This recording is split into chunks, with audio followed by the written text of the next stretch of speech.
Bienvenue sur Azimut. Ici, nous parlons orientation. Retrouvez tous nos contenus et nos outils pour les parents sur azimut-orientation.com. Bonne écoute. Vous écoutez un épisode sous le thème « Comment aider votre jeune à s'installer ». Dans cet épisode, nous allons vous donner des pistes sur les contraintes administratives à gérer pour l'installation de votre jeune. Ça y est, votre jeune part du nid pour aller s'installer de façon autonome. L'inscription administrative dans une formation a été faite et à présent, comme pour tout parent, la charge mentale liée à son départ commence à croître. Avec un peu d'organisation, tout va se mettre en place facilement. Commencez par lister les tâches à entreprendre selon les différents thèmes et notamment les papiers d'état civil et visa éventuels, la banque, la santé et les assurances. Pour vous aider, nous allons revoir chaque thème et détailler ce que cela peut recouvrir. Tout d'abord, si votre jeune part étudier à l'étranger, organisez-vous bien à l'avance si le pays dans lequel il déménage nécessite un visa. Par exemple, pour le Canada, les visas peuvent prendre plusieurs semaines ou même plusieurs mois à se faire. Si ce n'est pas déjà fait, votre jeune, en prenant son indépendance, aura la volonté d'ouvrir son compte bancaire personnel.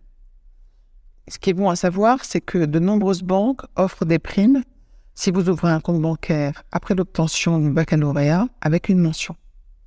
Ça peut être intéressant pour votre jeune. Disposer de 2 moyens de paiement peut être utile en cas d'urgence. Une carte bleue en ligne reliée à l'un de vos comptes, par exemple, en plus de la carte bancaire physique de votre jeune. Si en plus votre jeune loue un appartement ou se met en colocation, il faudra ouvrir certains contrats, comme ceux d'électricité, d'internet, de gaz ou d'eau. Et dans certains pays, il est souvent nécessaire de créer un compte bancaire national pour pouvoir y avoir accès. Cela peut aussi bien souvent faciliter les démarches. Il y aura également certains propriétaires qui refusent de louer leur appartement si vous n'avez pas de compte bancaire national. Il vous faudra aussi s'occuper de la santé de votre jeune et vérifier qu'il est bien couvert par la sécurité sociale et une mutuelle complémentaire. S'il part étudier en Europe, il pourra faire la demande d'une carte de sécurité sociale européenne qui couvrira ses frais. Vérifiez bien que tous ses vaccins soient à jour, car il n'aura pas de réflexe d'aller regarder dans son carnet de santé. Et s'il part loin, il faut anticiper les rendez-vous et de contrôle dentaire et ophtalmo, par exemple, avant son départ. Si votre jeune commence ses études en CPGE, donc en classe préparatoire en grandes écoles, n'oubliez surtout pas de l'aider à faire son inscription cumulative en faculté au moment de la rentrée étudiante.